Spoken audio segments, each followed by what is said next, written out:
Assalamualaikum warahmatullahi ta'ala wabarakatuh. Bismillahirrahmanirrahim. Alhamdulillah wassalatu wassalamu ala rasulillah Muhammad bin Abdillah wa ala alihi wa sahbihi wa wala. Subhanaka la ilma lana illa ma 'allamtana innaka antal alimul hakim wa la hawla wa la quwwata illa billahil aliyyil azim. Amma ba'du. Jamaah majlis al-i'tiraf yang dimuliakan Allah Subhanahu wa taala, syukur alhamdulillah kita panjatkan kehadirat Allah Subhanahu wa taala atas limpahan nikmat taufik yang telah diberikan kepada kita hingga di waktu yang mulia ini antara maghrib dan isya kita oleh Allah Subhanahu wa taala masih digampangkan untuk melakukan taat dari beberapa taatnya kepada Allah Subhanahu wa taala. Mudah-mudahan amal ibadah ini, nikmat-nikmat yang seperti ini oleh Allah Subhanahu wa taala selalu dilanggengkan kepada kita. Amin ya rabbal alamin. Salawatullah dan salamnya kita haturkan kehadiran junjungan kita Nabi besar Muhammad sallallahu alaihi wasallam dan kepada keluarganya, sahabatnya dan semua pengikutnya, dan mudah-mudahan kita masih tetap diberikan istiqamah oleh Allah Subhanahu wa taala untuk menjaga dan merawat syariat-syariatnya dan adab-adabnya Rasulullah sallallahu alaihi wasallam. Amin ya rabbal alamin. Jamaah majlis al-i'tiraf yang dimuliakan Allah Subhanahu wa taala, pembacaan kitab Risalatul Jami'ah karya Imam Ahmad bin Zain al-Habsyi sampai pada keterangan bab yang terakhir, yaitu masalah adab, yang mana minggu kemarin menerangkan masalah beberapa maksiatnya hati. Masih belum tuntas maksiatnya hati, diterangkan di sini wa minha al-israru ala maksiatillah. Di antara maksiatnya hati itu dia selalu israr, selalu terus-menerus dalam bermaksiat kepada Allah Subhanahu wa taala. Artinya apa? Ketika kita ini terus menerus bermaksiat kepada Allah, baik mata kita atau lisan kita atau hati kita dan sebagainya, ketahuilah itu termasuk penyakitnya hati, termasuk maksiat yang harus kita hindari. Memang kita adalah manusia, tempatnya khata' manusia ya, kita bermaksiat. Tetapi ketika sudah israr, secara terus menerus, maka kita hati-hati. Artinya hati kita sudah tidak beres itu. Kalau sudah kita istiqomah terus melakukan maksiat kepada Allah Subhanahu wa taala. Walaupun memang secara alamiah Allah Subhanahu wa taala menciptakan jalan-jalan surga itu memang bil makar, kufatin nar bisyahawat wa fatil jannah bil makar. Jalan menuju neraka itu sesuai dengan hawa nafsu, dengan syahwat. Maka itu jangankan gratis, bayar pun banyak orang yang hadir. Itu kalau masalah maksiat. Begitu sebaliknya, tapi kalau masalah surga, jalan-jalan menuju surga, jangankan bayar, gratis pun jarang orang hadir. Memang begitu. Jadi memang sunnatullah. Neraka itu diliputi oleh yang syahwat dan surga itu diliputi oleh yang tidak disenangi oleh hawa nafsu. Tapi ketika kita paksakan untuk melakukan kebaikan, kita paksakan untuk melakukan kejelekan, maka itu akan menjadi terbalik. Ketika dulu mungkin kita kalau melihat yang haram itu enak, ngantuk pun menjadi tengar mata kita. Atau mendengar ghibah itu dulu enak, ngantuk pun menjadi tidak ngantuk. Tapi ketika kita sudah paksa itu, maka akan kebalik. Ketika kita mendengar sesuatu ghibah itu seakan-akan itu sesuatu yang menusuk pada telinga kita.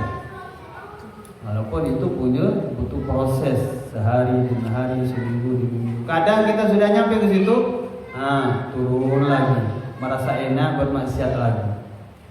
Kita berusaha lagi, begitu. Maka itu ada kata-kata orang salafun saleh kabattu ishrina sanah wa tana'amtu ishrina sanah. Saya ini berusaha untuk ibadah kepada Allah selama 20 tahun. Baru 20 tahun baru saya ini merasakan nikmatnya ibadah. Nah, ini berapa tahun sampai 20 tahun mereka itu berusaha mencari istiqomah ibadah sehingganya baru mendapatkan kenikmatan ibadah itu baru 20 tahun.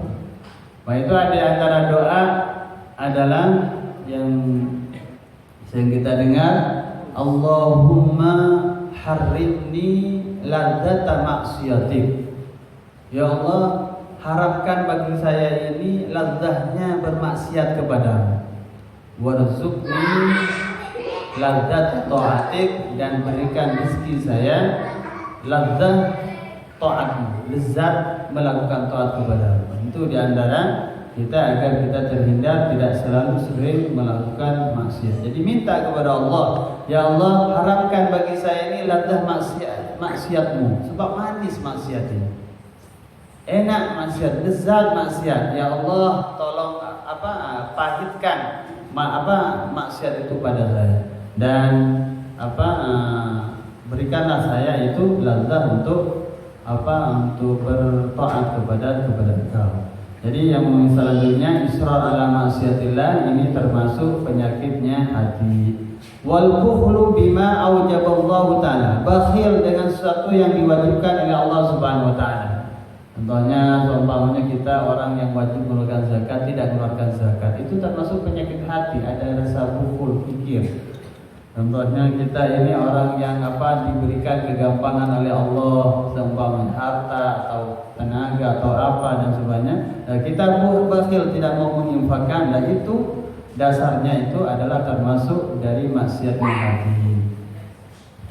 Selanjutnya wasu'udzanni billahi wa bi khalqillah, buruk sangka kepada Allah dan kepada makhluknya Allah Subhanahu wa taala. Ini termasuk juga penyakit hati. Nah, maka itu kebalikannya yaitu husnudzon, baik sangka kepada Allah atau baik sangka kepada makhluk Allah Subhanahu wa taala. Jadi ketika kita mendapatkan sesuatu misalnya walaupun itu tidak enak, tidak usah kita buruk sangka kepada Allah. Jangan-jangan Allah sudah menggagalkan saya, jangan-jangan dan sebagainya. Kita bersangka kepada Allah. Malah sebaliknya, kita harus berbaik sangka kepada Allah. Kata Allah, ana inda dhanni 'abdi falyadhunnu bi ma syaa. Saya ini tergantung sangkaan hambaku, maka sangkalah dia kepadaku sesuka dia, maka aku akan berbuat sesuai dengan sangkaannya hamba itu. Ini. Jadi kita maka itu kata ulama, tidak ada kebaikan yang lebih tinggi daripada husnudzon billah dan husnudzon fi ibadillah. Kita baik sangka saja kepada Allah Subhanahu wa taala dalam segi apapun. Nah, namun ada kriteria itu, orang yang husnudzon benar atau husnudzon salah. Ada juga yang salah ketika kita husnudzon. Contohnya katanya ketika kita husnudzon sama Allah, tidak, Allah Maha Pengasih, Allah Maha Pengampun. Tapi kita bermaksiat terus. Kita tidak melakukan ibadahnya, kita tidak melakukan taatnya. Dalam hati kita ada sangkaan baik sama Allah. Tidak, Allah ini kan Maha Pemurah. Tidak apa-apa kita tidak sholat, tidak apa-apa kita tidak zakat. Nah, kita sangka saja Allah yang baik-baik. Nah, itu namanya prasangka yang gurur, yang tertipu. Jadi ketika kita menyangka baik kepada Allah Subhanahu wa taala itu diikuti dengan ketaatan, dihindari dari maksiat, itulah husnudzon yang benar. Namun sebaliknya ketika kita ada husnudzon kepada Allah diikuti dengan maksiat, itu adalah husnudzon yang salah. Begitu juga penyakit hati ini husnudzon buruk sangka kepada makhluk Allah Subhanahu wa taala. Selanjutnya wattasghiru lima adamallahu, dan menganggap remeh sesuatu yang dianggap agung oleh Allah Subhanahu wa taala. Min ta'atin, baik dari taat. Jadi termasuk penyakit hati ketika kita menganggap remeh sesuatu yang dianggap mulia oleh Allah. Tentu contohnya sesuatu yang dianggap mulia oleh Allah itu dari taat. Taat apapun itu mulia di sisi Allah, jangan sampai kita ini remehkan. Kalau kita meremehkan berarti kita meremehkan sesuatu yang diagungkan oleh Allah. Itu berarti hati kita itu sudah ada penyakit hati itu.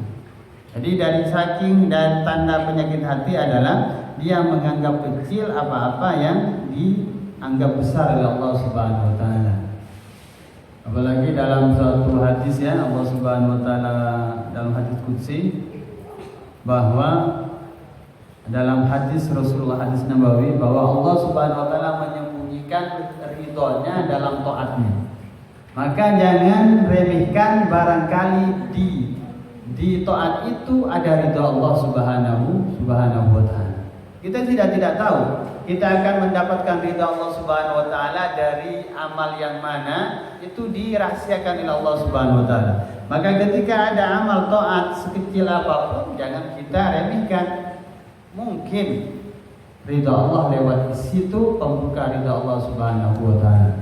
Jadi kita tahu kan Imam Ghazali ceritanya. Ini kalau kita ditanya Imam Ghazali kan luar biasa. Karangannya, orangnya juga alim mengamalkan ilmunya dan kira-kira kalau kita ditanya Imam Ghazali itu ahli surga, ahli neraka. Kita tahu ahli surga karena banyak amalnya. Kalau ditanya dengan apa dia mendapatkan rahmat Allah, ya mungkin dengan ibadahnya, dengan ininya, dengan pidatonya, dengan ngajarnya dan sebagainya. Padahal di suatu riwayat Imam Ghazali ini setelah meninggal ada orang yang yang bermimpi. Ditanya, "Maaf Allah bika, apa yang Allah perbuat kepadamu wahai Ghazali?" Jawab Imam Ghazali, "Alhamdulillah Allah Subhanahu wa taala memuliakan saya, memberikan rahmat saya, mengampuni dosa-dosa saya." Dengan apa? Ditanya oleh orang soleh tersebut dalam mimpinya, dengan apa? Menjawab Imam Ghazali, dengan pernah saya mengarang suatu kitab. Dulu kalau menulis kan dicelupkan penanya, baru dicelupkan, baru ditulis, kering, dicelupkan lagi. Ketika saya menulis suatu kitab, kata Imam Ghazali, di situ saya celupkan pena saya ke dalam tinta, tiba-tiba ada lalat yang hinggap di situ. Spontan saya ini ada rasa kasihan sama lalat, jadi saya tidak bergerak sampai dia terbang sendiri. Artinya sampai dia hilang rasa hausnya. Dari itulah Allah Subhanahu wa taala membuka rahmatnya ridhonya kepada. Padahal sepele kan? Tetapi Allah Subhanahu wa taala Ghani yang maha kaya, tidak butuh pada ibadah kita. Maka itu Allah Subhanahu wa taala rahasiakan ridhonya di salah satu ibadahnya, di salah satu taatnya. Contohnya kadang kita kan lihat sampah berserakan, kita biarkan saja. Ada meremehkan, cuma amal apa itu kalau saya ambil sampah, kan begitu kadang. Itu namanya meremehkan taatnya Allah Subhanahu wa taala, meremehkan sesuatu yang dimuliakan oleh Allah Subhanahu wa taala dari segi taat. Padahal kita tidak tahu di taat yang mana ini Allah Subhanahu wa taala akan memberikan sebab ridhonya kepada kita. Atau menganggap remeh maksiat, cuma memandang barang ini, nanti ini dosa kecil, nanti ini di bawah wudu ini terhapus dosa zombang. Itu tidak boleh. Kenapa? Karena begitu juga Allah Subhanahu wa taala menaruh murkanya pada kita ini di maksiatnya. Maka itu jangan anggap remeh itu maksiat sedikit, barangkali di situ ketika kita melakukan maksiat murkanya Allah Subhanahu wa taala datang kepada kita. Itu maksiat apapun, sedikit apapun, itu adalah sesuatu yang dibenci oleh Allah Subhanahu wa taala. Al-Qur'anin, atau ada Quran kita remehkan. Itu termasuk penyakit hati. Ada cerita ya, ada orang tidak sengaja lewat satu jalan, ada lembaran mushaf berserakan. Akhirnya diambil dan dicuci dengan rasa ta'dzim. Ini kenapa Al-Quran ini jatuh di sini? Artinya rasa ada memuliakan begitu. Sehingganya ditaruh di atas dan dia dikasih harum-haruman. karena muliakan Al-Quran. Maka pada waktu malamnya ada dia bermimpi seakan-akan ada orang yang memanggil dia dengan panggilan seperti mana engkau telah mengharumkan namanya Allah, maka namamu akan diharumkan di dunia dan di akhirat. Nantinya apa gara-gara dia menganggap mulia. Au ilmin atau ilmu, ya, satu ilmu kita remehkan, au jannatin atau surga, au narin atau neraka, wa kullu dzalika minal ma'asi, itu semua termasuk maksiat, wal khaba'isi dan barang yang keji, al muhlikat yang akan menghancurkan. Bal ba'du dzalika, bahkan sebagian yang disebutkan itu mimma yudkhilu fil kufri, di dalam sebagian bisa mengkafirkan, wal iyadu billahi ta'ala. Tayyib itu termasuk maksiatnya hati. Sekarang kebalikannya, wa min ta'atil qalbi, di antara taatnya hati adalah al-iman billah.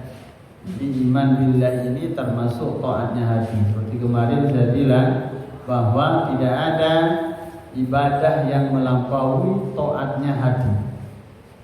Seperti iman billah, iman percaya kepada Allah Subhanahu wa taala ini tidak bisa ditukar orang sholat 50 tahun. Kalau tanpa iman billah tidak ada harganya. Jadi iman billah ini termasuk taat kepada Allah Subhanahu wa taala. Iman wal yakin, dan keyakinan juga. Yakin katanya ini ada 3 ya, ada ilmu yakin, ada ada ilmu yakin, ada ainul yakin, ada hakul yakin. Jadi keyakinan kita kepada Allah Subhanahu wa taala ini dibagi 3. Ada ilmu yakin, ada ainul yakin, ada hakul yakin. Ilmu yakin yaitu mengetahui bahwa adanya Allah. Ainul yakin sampai melihat. Hakul yakin sebenar-benarnya yakin. Dicontohkan oleh ulama, bedanya yang 3 itu. Kalau ilmu yakin seperti kita ini sekarang. Bagi kita yang belum naik pergi ke Mekah, kan dengar bahwa di Mekah itu ada Ka'bah segi 4, hitam kelambunya. Itu semuanya orang Islam mengetahui itu bahwa di Mekah itu ada Ka'bah. Dan itu namanya sebatas ilmu yakin, karena itu dari saking banyaknya orang kasih kabar dan tidak mungkin kabar itu bohong. Tetapi bagi orang yang sudah pergi ke sana, sebelum pergi kan memang dengar di Ka'bah, nanti kita bertawaf di situ, berarti tahu bahwa Ka'bah itu ada. Setelah masuk ke Mekah, di situ masuk ke masjid. Nah, baru masuk ke masjid, lihat langsung dengan mata bahwa di depan ini adalah Ka'bah. Nah, itu namanya ainul yakin.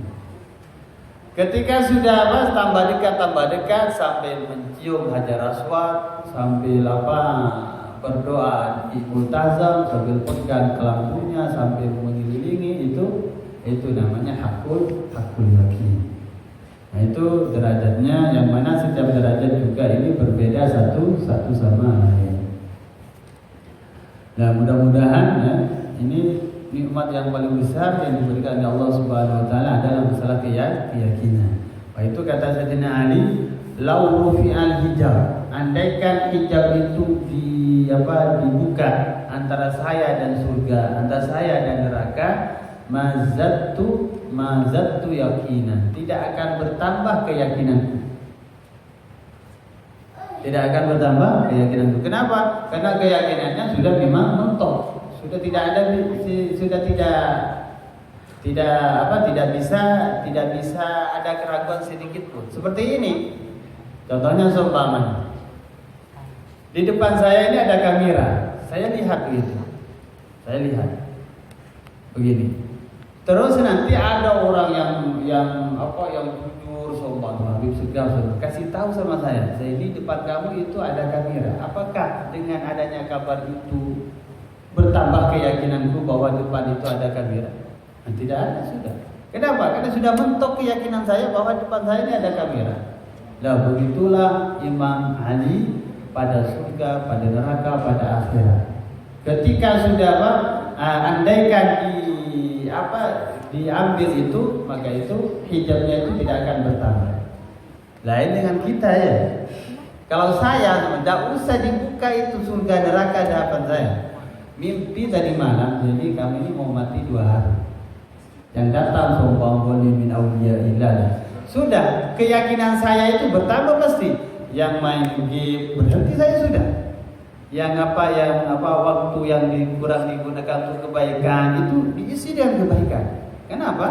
Karena keyakinan saya itu belum mentok.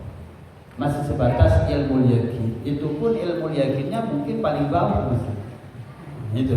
Tapi bagi yang sudah hakul yakin, sudah tidak ada lagi. Mudah-mudahan kita oleh Allah Subhanahu wa taala diberikan sampai derajat hakul yakin. Amin ya rabbal alamin. Taat hati juga wal ikhlas. Apa itu ikhlas itu? Yaitu Apa itu ikhlas itu? Ikhlas itu adalah berbuat karena Allah Subhanahu wa taala. Itu adalah ikhlas. Wa tawadu juga termasuk taatnya hati adalah tawadu. Sebab setiap yang timbul dari badan ini menunjukkan yang batin. Al-zahir yadullu 'alal batin. Yang zahir itu menunjukkan kepada yang batin. Yang zahir menunjukkan yang batin. Jadi kalau hati kita bagus, tentu itu tawadhu. Jadi kalau ada orang tawadhu, pasti itu hatinya bagus. Nah itu di antara taatnya hati itu adalah tawadhu. Juga wan nasihatu lil muslimin, memberikan nasihat pada orang muslim termasuk taatnya hati. Wasakha, apa sakha? Yaitu dermawan. Orang sifat dermawan ini adalah termasuk taatnya hati. Sakha kebalikannya adalah bakhil. Sakha ini. Wa husnudzan dan baik sangka, juga baik sangka termasuk maksudnya taatnya hati. Wa ta'dhimu syairillah, memuliakan syiar-syiarnya Allah Subhanahu wa taala. Ini juga termasuk taatnya hati. Apa syiarnya Allah? Masjid, salat. Apa syiarnya Allah? Al-Quran. Apa syiarnya Allah? Lambang-lambang agama itu syiarnya Allah. Dan ketika kita ada hati memuliakan, ya berarti itu hati kita adalah bertaat kepada Allah Subhanahu wa taala. Wa syukru ala ni'amillah, dan juga mensyukuri nikmatnya Allah Subhanahu wa taala.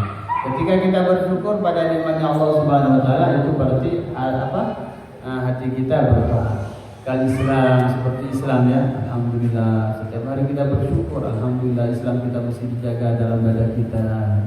Wa ta'ah, alhamdulillah Allah Subhanahu wa taala masih menggampangkan kita ke masjid sholat 5 waktu. Wa sairi ni'am, dan banyak-banyak ni'am ketika disyukuri, berarti hati kita ini bertaat kepada Allah Subhanahu wa taala. Wasabru juga ketika kita bersabar alal bala ya pada bala. Ini sabar dan syukur itu termasuk juga taatnya hati. Kata Rasulullah, ajaban yambil mu'min. Ya, sangat mengherankan urusannya orang mukmin apabila dia asabat husarra, apabila dia mendapatkan kemudahan, kebahagiaan, fasyakara, dia bersyukur, maka khairan lahu, maka dia lebih baik baginya. Wa idza asabatu darra, apabila dia menimpa sesuatu yang kurang menyenangkan, fasabar, dia sabar, maka khairan lahu, maka dia lebih baik baginya. Dan kata Rasulullah, dan itu tidak akan terjadi kecuali orang mukmin. Ya, kita kan sebenarnya setiap hari kalau tidak menangis tertawa. Artinya kalau tidak mendapatkan nikmat, ya kita dapatkan musibah. Ketika dapat musibah bersyukur, itu dapat pahala. Ketika dapat nikmat kita mensyukuri, kita dapat pahala. Jadi wasabru 'alal bala, sabar atas bala. Misalul amrod, sakit ya. Kenapa itu saya sakit masih muda, itu lebih tua masih belum sakit? Kadang kita begitu kan. Itu dari Allah Subhanahu wa taala. Kenapa itu? Padahal saya ini sering berolahraga ya. si fulan itu tidak pernah berolahraga, kenapa saya yang sakit-sakitan? Kadang begitu. Nah, itu tanda-tanda mengeluh lah. Nah, tanda-tanda tidak ada sabar. Wal mihan juga. Ya, adanya Allah Subhanahu wa taala memberikan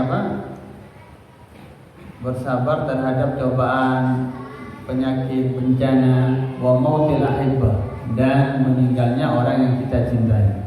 Istri meninggal, suami meninggal, anak meninggal, guru meninggal, teman meninggal, kerabat meninggal. Itu termasuk sabar. Apabila musibah, kita harus sabar. Wa faqdil mal, dan tidak ada harta, mungkin hilang atau sempit kita.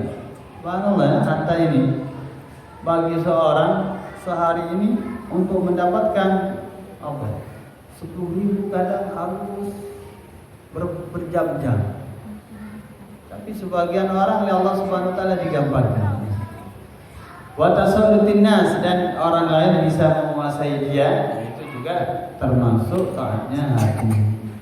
Wa sabr ala ta'ah, dan juga sabar ala ta'ah. Wa sabr ala ma'asi, dan sabar ala ma'asi. Nah, itu kata ulama, sabar itu ada 3. Sabar kepada bala, musibah. Yang kedua sabar kepada ta'at. Apa maksud sabar kepada ta'at? Yaitu kita istiqomah terus tentang ketaatan itu. Kenapa sholat 5 waktu itu tiap hari terus? Kadang-kadang kita begitu, kita istiqomah melakukan itu, itu namanya sabar pada taat. Yang ketiga sabar pada maksiat. Bagaimana sabar pada maksiat? Yaitu menghindari maksiat. Wasiqatu birrizqi minallah. Siqah, percaya, yakin dengan rizki itu datangnya dari Allah. Itu juga termasuk taatnya hati. Kebalikannya berarti maksiatnya hati. Ketika kita tidak siqah, tidak percaya bahwa rizki itu datangnya dari Allah, berarti itu kita adalah bermaksiat hati kita. Nah, kata ulama, di antara kita untuk membedakan hati kita ini siqah, percaya bahwa rizki itu dari Allah atau dari selain Allah. Ketika sebab itu tiada, maka kita rasa goncangan kepada jaminan Allah tidak berkurang. Contohnya, kita sekarang jadi PNS, enak-enak saja tiap hari kita, tidak ada rasa takut miskin karena jadi PNS atau jadi kerja di perusahaan mana. Ketika dipecat dari PNS, kita ada rasa apa yang mau dimakan? Itu berarti mulai dulu kita ini tidak siqah kepada Allah Subhanahu wa taala, tapi siqah kepada pekerjaan. Lah, ketika kita siqah kepada pekerjaan, itulah termasuk maksiatnya hati. Harus kita ini siqah kepada Allah Subhanahu wa taala. Wa bughd dunya, dan benci kepada dunia. Ini termasuk taatnya hati. Berarti kalau cinta kepada hati, kepada dunia, termasuk maksiatnya hati. Wa adawatun nafsi wa syaitan, memusuhi nafsu dan syaitan. Itu termasuk taatnya hati. Wa mahabbatullah wa rasul, cinta kepada Allah dan cinta kepada Rasulullah, itu termasuk maksiatnya hati. Apa kata Allah Subhanahu wa taala? Rasulullah yu'minu ahadukum hatta akuna ahabba ilaikum min anfusikum. Tidak sempurna iman kalian sehingga saya ini lebih kamu cintai daripada jiwa kamu itu sendiri. Itu Sayyidina Umar pernah datang pada Rasulullah. Rasulullah, yang cinta engkau wahai Rasulullah, tapi kecuali nyawaku.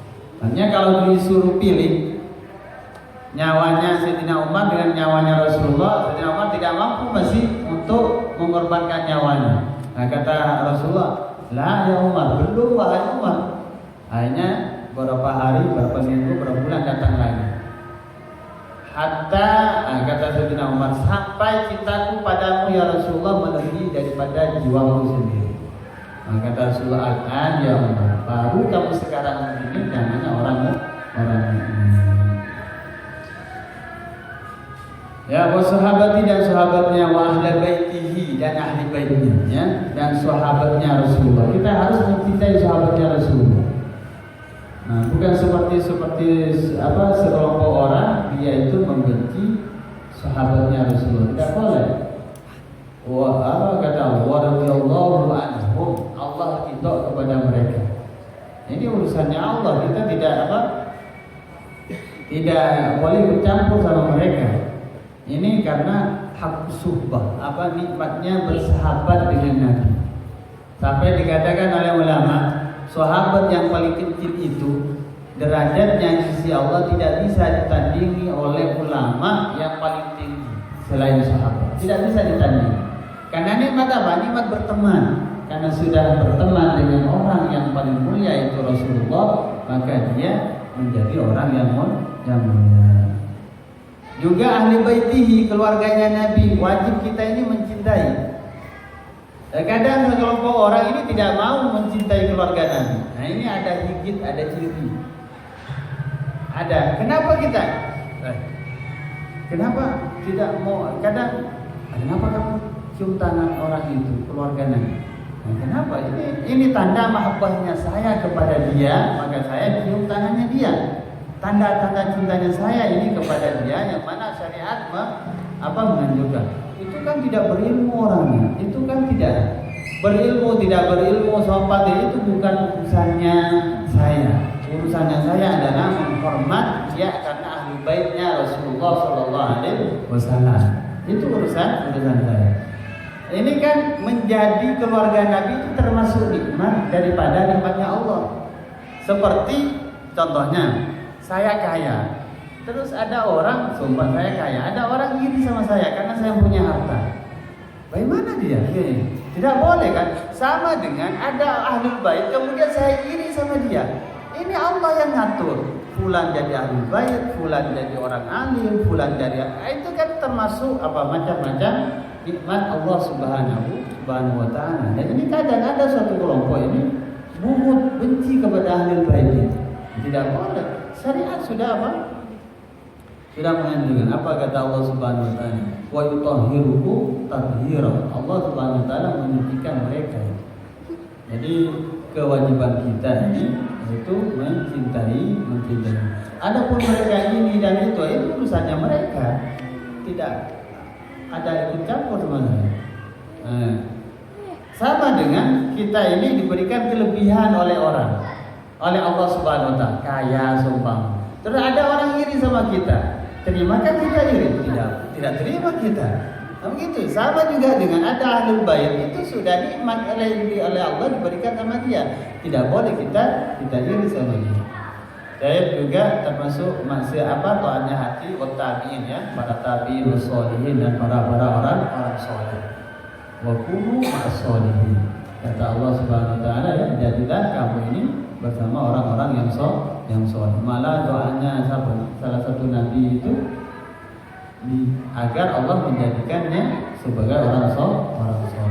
Jadi ketika hati cinta kepada orang soleh, itu berarti hati kita sudah taat kepada Allah, hati kita sudah hidup. Sebaliknya ketika kita buhut, benci kepada orang soleh, kan kadang ada kan orang ini mahbub indannas, dicintai oleh manusia kan, dicium tangannya ini karena kesolehannya. Ada sekelompok orang tidak mau, dia benci gitu. Apa saya? Ada orang begitu kan? Nah, itu tidak boleh begitu. Nah, sebab kesolehan itu termasuk nikmat yang diberikan oleh Allah Subhanahu wa Ta'ala pada dia. Sama dengan kita diberikan harta jadi orang kaya, kemudian orang miskin iri sama saya. Tidak boleh. Waridha dan ridha anillah dari Allah, wa tawakkul dan tawakal alaih padanya. Wa ghairu dzalik minal wajibatil qalbiyal munjati, dan pasti banyak sifat taat-taatnya hati yang mana yang perlu kita ini bertaat, hati kita bertaat dengannya. Mudah-mudahan ya hati kita ini dijaga oleh Allah Subhanahu wa Ta'ala sehingganya selalu bertaat kepada Allah Subhanahu wa Ta'ala. Sebab menurut hadis Rasulullah, Allah tidak melihat kepada bentuk tubuh kita kan, tidak melihat kepada amal kita, tapi yang dilihat adalah hati kita. Kita kadang Kalau muka kita ini kita rawat kan, mungkin ada sabun khusus. Ya gitu. Kalau kita bangun tidur tidak bisa mandi, paling tidak cuci muka. Iya tidak. Kalau pokoknya muka kita rawat, kenapa kita muka rawat? Jawabannya karena muka ini adalah tempat